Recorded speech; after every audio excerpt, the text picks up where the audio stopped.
السلام علیکم ورحمۃ اللہ وبرکاتہ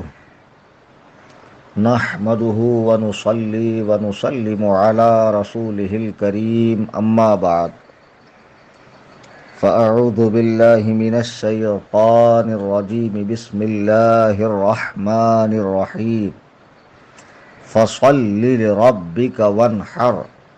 صدق اللہ العظیم۔ دوستان محترم، عزیزان باوقار، میں نے خطبے کے بعد قرآن مجید کی ایک بہت ہی مشہور و معروف سورہ ہے سورۃ الکوثر،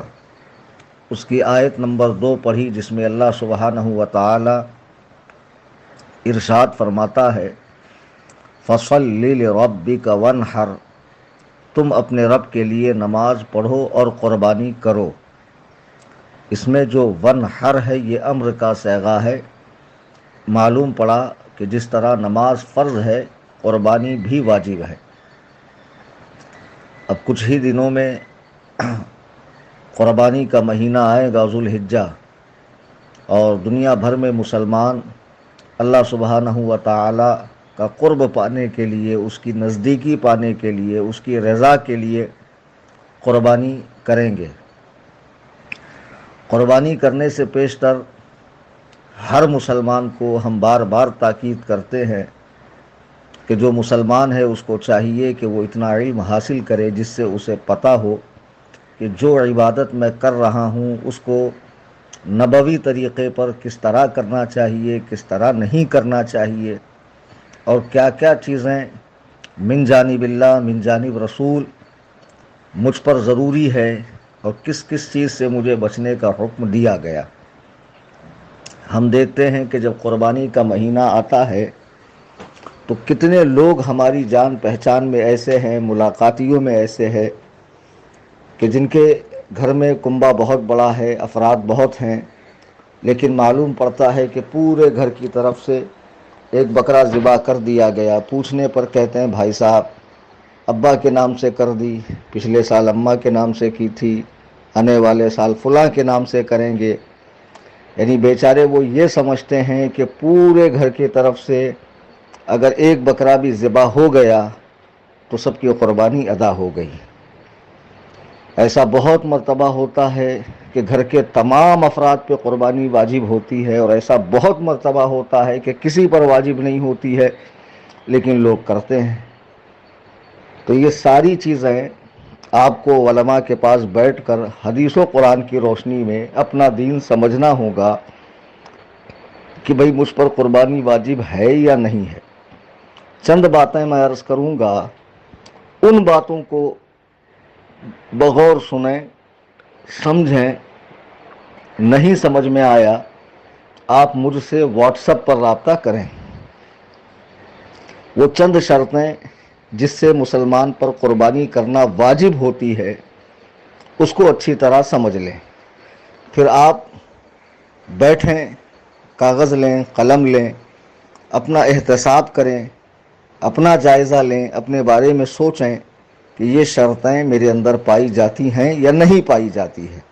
اگر نہیں پائی جاتی ہے تو آپ پر قربانی نہیں ہے۔ سب سے پہلے قربانی جس پر واجب ہوگی، قربانی کن پر واجب ہے؟ نمبر 1، قربانی مسلمان پر واجب ہے، غیر مسلم پہ ہرگز نہیں ہے۔ نمبر 2، شریعت مطہرہ کا ہر حکم، ہر فرض و واجب، ہمیشہ یاد رکھنا فقہائے کرام، علماء کرام بیان کرتے ہیں کہ عاقل و بالغ کے لیے ہے، یعنی جس کے پاس عقل ہے، سوجھ بوجھ ہے،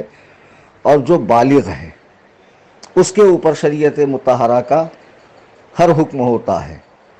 مجنوں، دیوانے اور نابالغ بچوں پر شریعت مطہرہ کے احکام جاری نہیں ہوتے۔ تو نمبر 1 جس پر قربانی واجب ہوگی اس کا مسلمان ہونا۔ نمبر 2 عاقل و بالغ ہونا۔ نمبر 3 آزاد ہونا، کسی کا غلام نہ ہو۔ ویسے اس زمانے میں غلامی کا رواج نہیں ہے، یہ ختم ہو چکا ہے، لیکن چونکہ فقہائے کرام نے اس کو بیان کیا ہے اس لیے میں نے عرض کر دیا۔ پھر صاحب نصاب ہونا، یعنی اس کے پاس اتنا مال ہونا چاہیے کہ جتنا مال ہونے پر شریعت نے قربانی کو واجب قرار دیا ہے۔ پھر مقیم ہونا، یعنی وہ اپنے شہر میں ہو، وطن اصلی میں ہو، اپنے مقام پر ہو، نہ کہ حالت سفر میں ہو۔ اگر کوئی بندہ ایام نحر میں، ایام نحر کہتے ہیں 10ویں ذی الحجہ کی صبح سے 12ویں کے سورج ڈوبنے تک، یہ 3 دن جو ہے، اس میں 3 دن ہیں اور 2 راتیں ہیں، ٹھیک ہے، یہ سب ملا کر ایام نحر کہلاتے، یعنی قربانی کے دن۔ اس میں اگر کوئی بندہ اپنے مقام پر نہ رہے بلکہ سفر کر کے 92 کلومیٹر کا کہیں اور چلا جائے، اگرچہ وہ سفر چوری کے لیے ہو، اگرچہ وہ سفر معاذ اللہ زنا کے لیے ہو یا کسی بھی برے کام کے لیے ہو، لیکن مسلمان اگر 92 کلومیٹر کا سفر طے کر کر کہیں بھی جاتا ہے تو وہ شرعی مسافر کہلاتا ہے، اور مسافر پر قربانی نہیں ہے۔ پھر سے سمجھ لیں، مسلمان ہونا، عاقل و بالغ ہونا، مقیم ہونا یعنی مسافر نہ ہونا، آزاد ہونا، صاحب نصاب ہونا۔ اور بعض لوگ یہ سمجھتے ہیں کہ قربانی صرف مردوں کی طرف ہے، نہیں، جس طرح نماز مرد و عورت پر فرض ہے، جس طرح روزہ مرد و عورت پہ فرض ہے، جس طرح زکوٰۃ مرد و عورت پر فرض ہے صاحب نصاب ہونے کی صورت میں، اسی طرح قربانی بھی صاحب نصاب ہونے کی صورت میں اگر بہت مرتبہ ایسا ہوتا ہے کہ عورت کے پاس سونا ہوتا ہے اور مرد کے ہاتھ خالی ہوتے ہیں،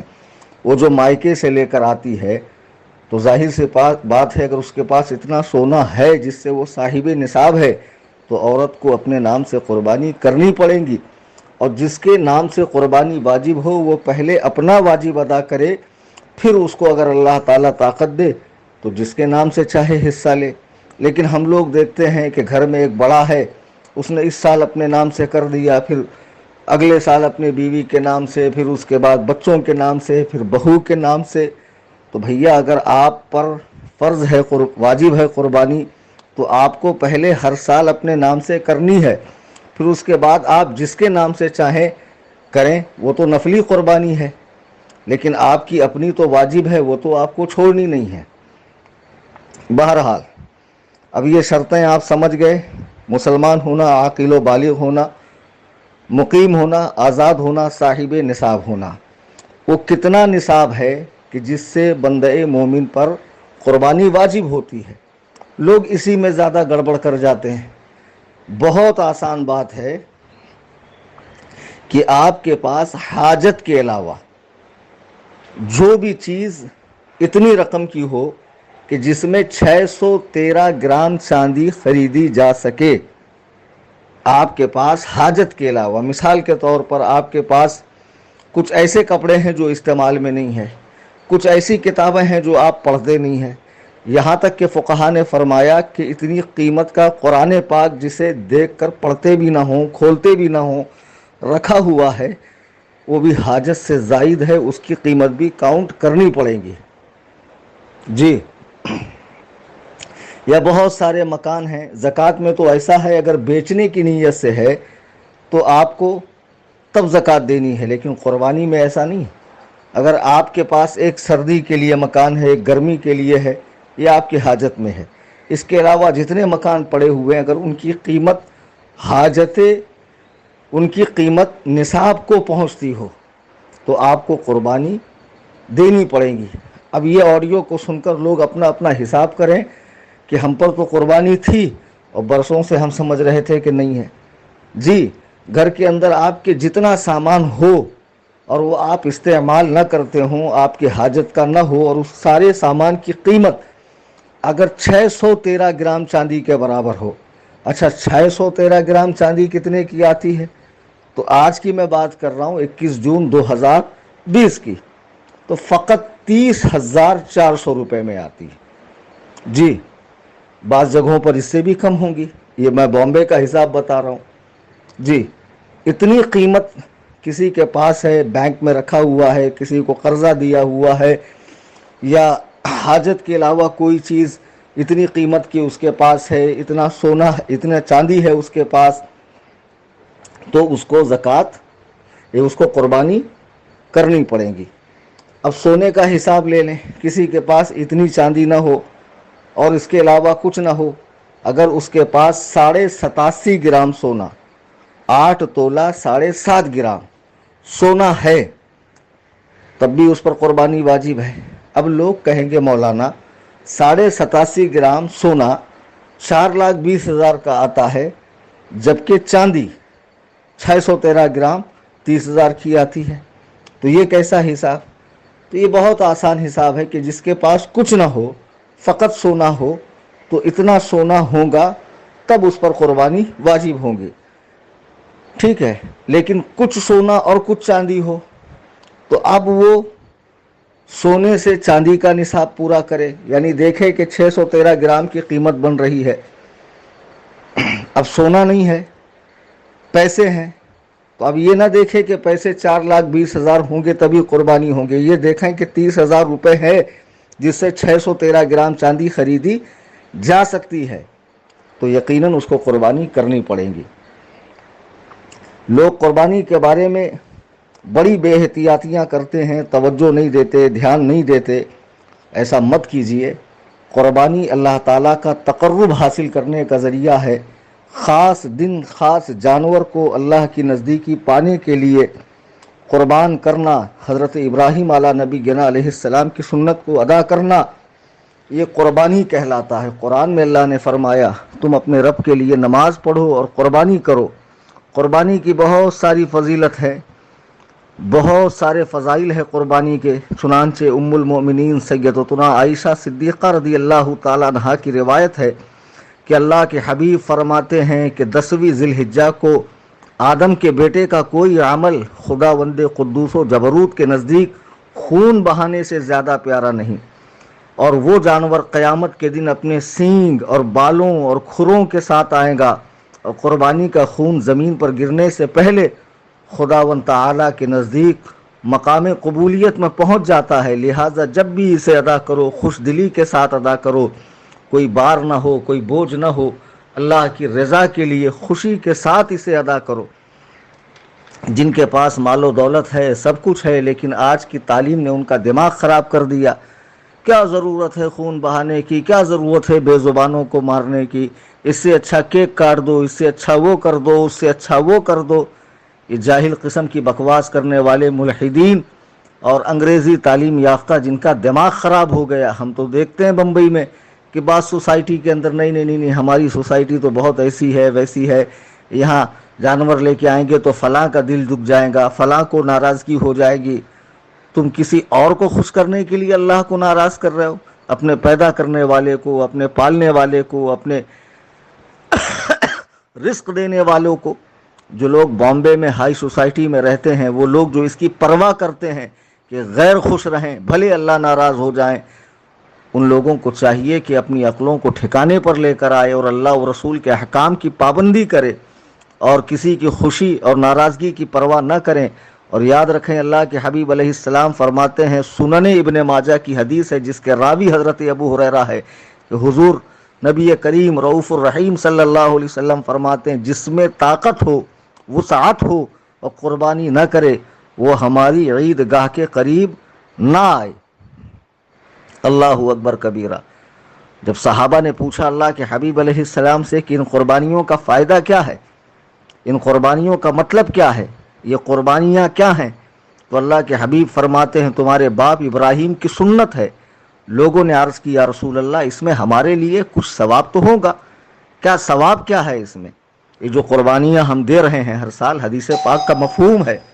کہ اللہ کے حبیب علیہ السلام نے سے صحابہ نے پوچھا کہ اس میں ہمارے لیے کیا ثواب ہے؟ سرکار نے فرمایا ہر بال کے بدلے ایک نیکی ہے، جی ہر بال کے بدلے ایک نیکی ہے۔ اتنی نیکیاں کمانے کا موقع ہے اور ایسا عظیم الشان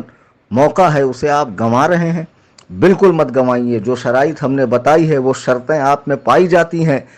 تو یقیناً آپ کو قربانی کرنی ہے۔ اچھا، جن لوگوں میں یہ شرطیں پہلے سے تھیں لیکن مسئلہ نہیں معلوم تھا، قربانی نہیں کرتے تھے، یہ سمجھتے تھے کہ پورے گھر میں سے اگر ایک نے بھی کر دیا تو ہو گئی، حالانکہ یاد رکھیں گھر میں جتنے ممبرز ہوں اور جن جن میں یہ شرطیں پائی جائے ان سب کو قربانی کرنی ہوگی۔ مسائل اس کے بہت باریک ہیں، اور بعض مسائل ایسے ہیں کہ آپ کو آڈیو میں سمجھ میں نہیں آئیں گے، تو آپ میرے نمبر پر رابطہ کریں۔ قربانی سے ریلیٹڈ کوئی بھی مسئلہ پوچھنا ہو آپ مجھے واٹس ایپ پر پوچھیں، فون نہ لگائیں، میں فون نہیں اٹھاتا ہوں۔ میرا نمبر ہے 9820672770۔ قربانی سے متعلق جو لوگ لاپرواہی کرتے ہیں کہ بھئی اب ایک گھر میں کئی لوگ ہیں، مثلا بہو بھی ہے بیٹا بھی ہے، اب ہو سکتا ہے کہ بیٹے پر قربانی نہ ہو، بہو پر ہو، اس کے پاس اتنی مالیت کا سونا چاندی ہے یا اتنی رقم ہے، تو اب سسرا تو کر رہا ہے اور سمجھ رہا پورے گھر والوں کی طرف سے کافی ہے۔ ایسا نہیں ہوتا ہے میرے بھائی، جب اس پر واجب ہے تو اس کو اپنا بھی واجب ادا کرنا ہے، آپ کو بھی ادا کرنا ہے۔ بیٹے پر واجب ہے تو بیٹا بھی ادا کرے، بیوی کے پاس اتنا سونا ہے تو بیوی بھی ادا کرے، اور سب کے سب اللہ سبحانہ و تعالیٰ کی رضا تلاش کرے۔ تو جن لوگوں نے اتنے سالوں کی قربانی نہیں کی، مسئلہ معلوم نہ ہونے کے سبب، اب وہ کیا کرے؟ اب وہ ایسا کرے کہ قربانی کی قضا نہیں ہوتی ہے۔ مثال کے طور پہ کسی کی 10 سال کی قربانی باقی ہو، اور اب وہ 10ویں ذی الحجہ سے 12ویں کے سورج ڈوبنے کے اندر 10 جانور لا کر ذبح کرے، ایسا نہیں ہو سکتا، بلکہ وہ 10 جانور خریدے، ان کو صدقہ کرے، یا پھر ان کی جو قیمت بنتی ہے وہ صدقہ کرے۔ جی، اس طرح اپنے ذمہ سے وہ پچھلی قربانیوں کی قضا اتار سکتا ہے۔ پچھلی جو قربانیاں اس کے اوپر باقی ہے وہ اپنے ذمہ سے اس طرح اتار سکتا ہے۔ اور یاد رکھیں، یہ جو شرطیں میں نے بتائی، مسلمان ہونا، عاقل و بالغ ہونا، مقیم ہونا، آزاد ہونا، صاحب نصاب ہونا، یہ شرطیں پہلے سے پائی جانا ضروری نہیں ہے۔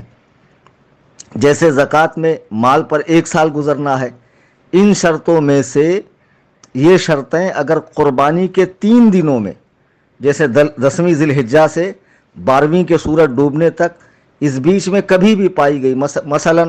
ایک کافر مسلمان ہو گیا، اب اس کے صاحب نصاب بھی ہے، اس کے پاس اتنا مال بھی ہے، اور وہ اپنے شہر میں بھی ہے، اور عاقل و بالغ بھی ہے، تو اب فوراً اس کو قربانی کرنا ضروری ہے۔ کوئی فقیر تھا، غنی ہو گیا، یعنی اتنا مال اس کے پاس آ گیا جس سے 613 گرام چاندی جو 30,000 کے اندر آتی ہے خریدنے کے لائق ہو گیا، تو اس کو قربانی کرنی پڑے گی۔ کوئی نابالغ تھا، اسی وقت بالغ ہو گیا اور صاحب نصاب بھی ہے، مسلمان بھی ہے، اور اپنے شہر میں بھی ہے، تو اسے قربانی کرنی پڑے گی۔ قربانی کے جانور کے متعلق چند باتیں میں بتا دوں، اور ساری تفصیل آپ جو قربانی کے مسائل جاننا چاہیں، ذبح کرنے کا طریقہ، نماز عید کا طریقہ، تشریق، ایام تشریق کے بارے میں، اور قربانی کے جانور کے بارے میں تمام تر تفصیلات وغیرہ، یہ ساری چیزیں آپ مجھے واٹس ایپ پر پوچھیں۔ بس چند باتیں عرض کر دیتا ہوں۔ قربانی کے جو جانور ہیں وہ 5 طرح کے ہیں، ویسے علماء کرام عام طور سے 3 ہی بیان کرتے ہیں، اور میں جو 5 بیان کر رہا ہوں وہ انہی 3 میں سے ہے۔ نمبر 1 اونٹ، گائے، بکری، دمبا اور بھیڑ جس کو وہ مینڈا کہتے ہیں۔ تو علماء کرام نے بکری میں ہی دمبا اور بھیڑ کو شامل کیا ہے، داخل کیا ہے، اسی لیے عام طور سے علماء فرماتے ہیں کہ قربانی کے 3 جانور ہیں، یعنی اونٹ، گائے، بکری۔ تو اب بھیڑ اور دمبا جو ہے وہ بکری کے اندر شامل ہے۔ تو یہ 5 کے اندر نر، مادہ، خصی ہر طرح کے شامل ہے۔ جی، یعنی بکرا، بکری، گائے، بیل، اونٹ، اونٹنی، ٹھیک ہے نا؟ تو یہ اس میں خصی بھی شامل ہے، یہ بات اچھے سے ذہن میں رکھ لیں۔ جو قربانی کے جانوروں کی جو عمر ہے وہ عمر یہ ہے کہ اونٹ 5 سال کا ہو، گائے 2 سال کی، تو گائے کے اندر بھینس بھی شامل ہے، بکری 1 سال کی، اس سے 1 دن بھی کم عمر نہیں ہونا چاہیے، زیادہ ہو یہ افضل ہے۔ ہاں، دمبا یا بھیڑ اگر وہ 6 مہینے کا ہو اور دور سے دیکھنے پر سال بھر کا نظر آتا ہو، اچھا فربا لگتا ہو، دیکھنے میں سال بھر کی عمر لگتی ہو، تو اس کی قربانی جائز ہے۔ ہمارے بعض لوگ بامبے میں شوق سے انڈل بکرا لے کر آتے ہیں، سمجھتے ہو بعض لوگ تو قربانی کے جانوروں کو لڑواتے ہیں۔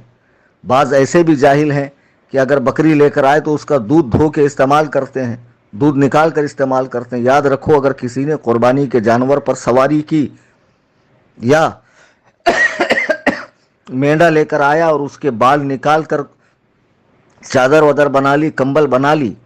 یا کسی نے قربانی کے جانور کو مارنا بھی منع ہے، یا اس پر سواری کی، تو جتنی سواری کی اس کا صدقہ ادا کرے، اس کا دودھ نکال کر اگر استعمال کیا تھا تو اتنی قیمت صدقہ ادا کرے، اور قربانی کے جانوروں کو خدا کے لیے لڑوائے نہیں۔ اور ایک بات یاد رکھیں، ماحول اچھا نہیں ہے، ملک کے حالات بالکل اچھے نہیں ہے، اسلام دشمن طاقتیں ہر وقت مسلمانوں کو کسی طرح ذلیل و خوار کرنے کے چکر میں لگی ہوئی ہے۔ قربانی کرتے وقت خبردار کوئی بھی سیلفی نہ لے، ویڈیو نہ بنائے،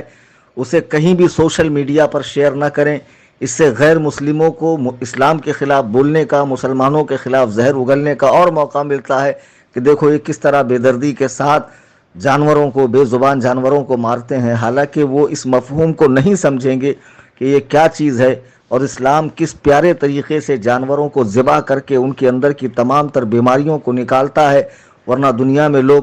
کس طریقے سے جانوروں کو مارتے ہیں، ان کا گلا گھونٹ کر اور کیسی اذیتیں دے کر، اور یہاں تو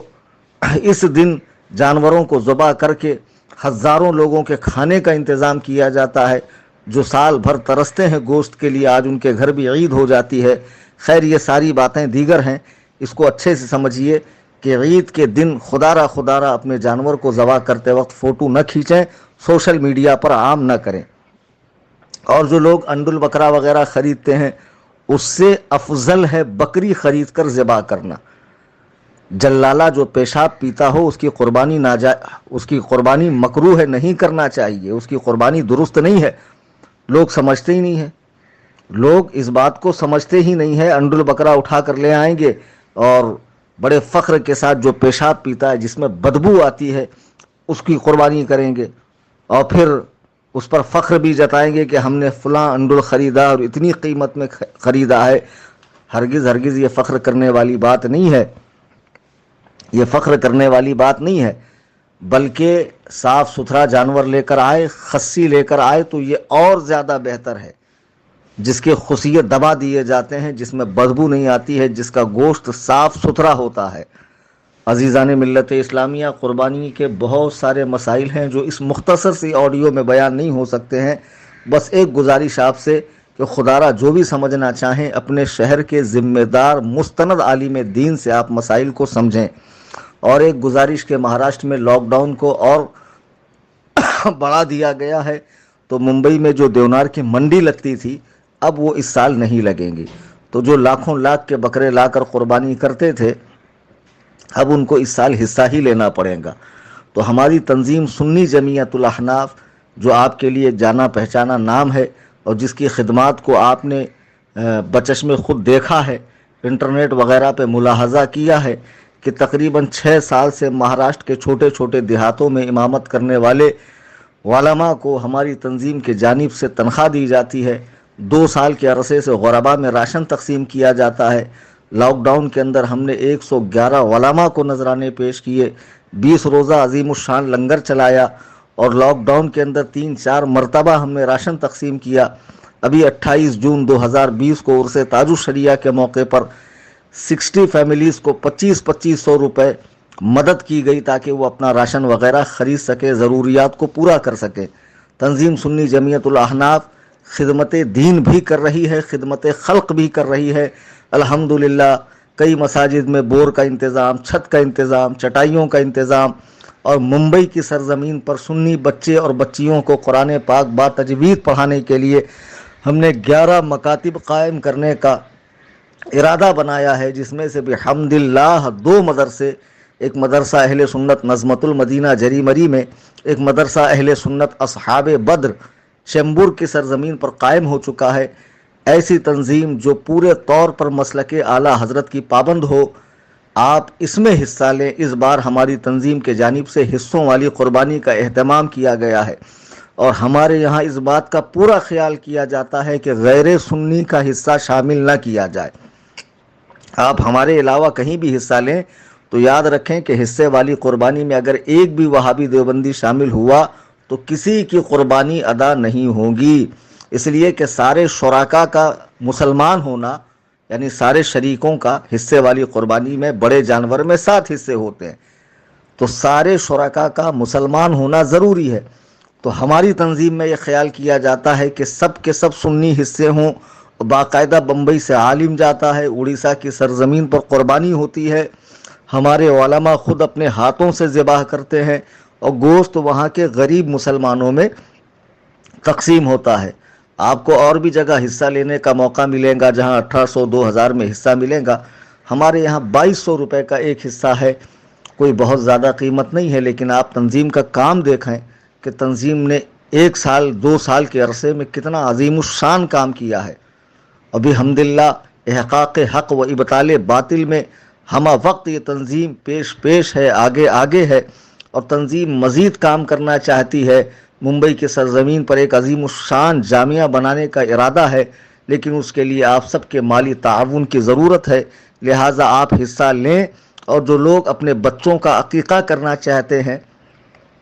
تو لڑکی کے نام سے عقیقہ کرنا ہو 1 حصہ لیں، لڑکے کے نام سے عقیقہ کرنا ہو 2 حصہ لیں۔ یہ ساری تفصیل جاننے کے لیے، قربانی کے مسائل سمجھنے کے لیے آپ میرے نمبر پر رابطہ کریں 9820 672 770 9820